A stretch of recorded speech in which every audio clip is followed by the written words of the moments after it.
Well, Christmas is finally here.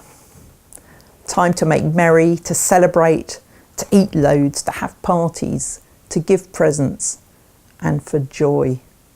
As a kid, I remember the anticipation of Advent running into Christmas, watching that pile of presents grow bigger and bigger under the tree, and then the frenzy of unwrapping on Christmas morning when you couldn't see the floor for paper.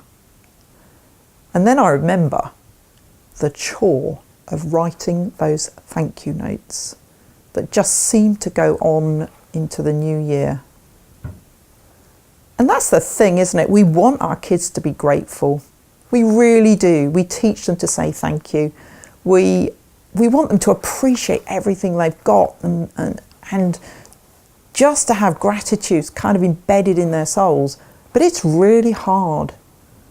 And so this Advent, we want to think about how do we raise kids who are really grateful. When I was at school, we had a geography teacher called Miss Swan, and she was small and fierce. And she spent time in Africa working with children. And I didn't really like geography. In fact, I gave it up the minute I could. But one day, kind of half dozing at the back of the class, I suddenly caught her telling an anecdote about children in Africa. And she said, the children I taught only had half a cup of water every day to wash themselves in. Bam! For some reason that seared itself into my consciousness. And even today, every time I turn a tap on, I remember what Miss Swan says, and I say a thank you prayer to God for our never-ending supply of clean water. For some reason, that just caught my imagination and changed my heart forever about water. So I wonder if the key to raising grateful kids isn't teaching them to say thank you, but widening their perspective and their vision. It's not about an attitude of gratitude.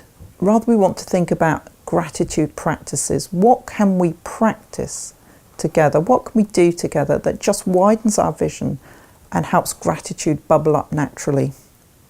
So this Advent, Parenting for Faith, we thought, why don't we explore together gratitude practices that are going to maybe widen our kids' vision, help gratitude to become rooted deep inside them as part of who they are, not a behaviour that's tacked onto the outside. So every day in Advent, we're going to stick up an idea for you and your family that might spark some gratitude conversations, get us thinking differently. Little things for you to try. Some of them will work for your family, some of them won't. But we just want to go on this journey of learning to be grateful, of learning to widen our vision and find out that gratitude becomes a natural part of who we are.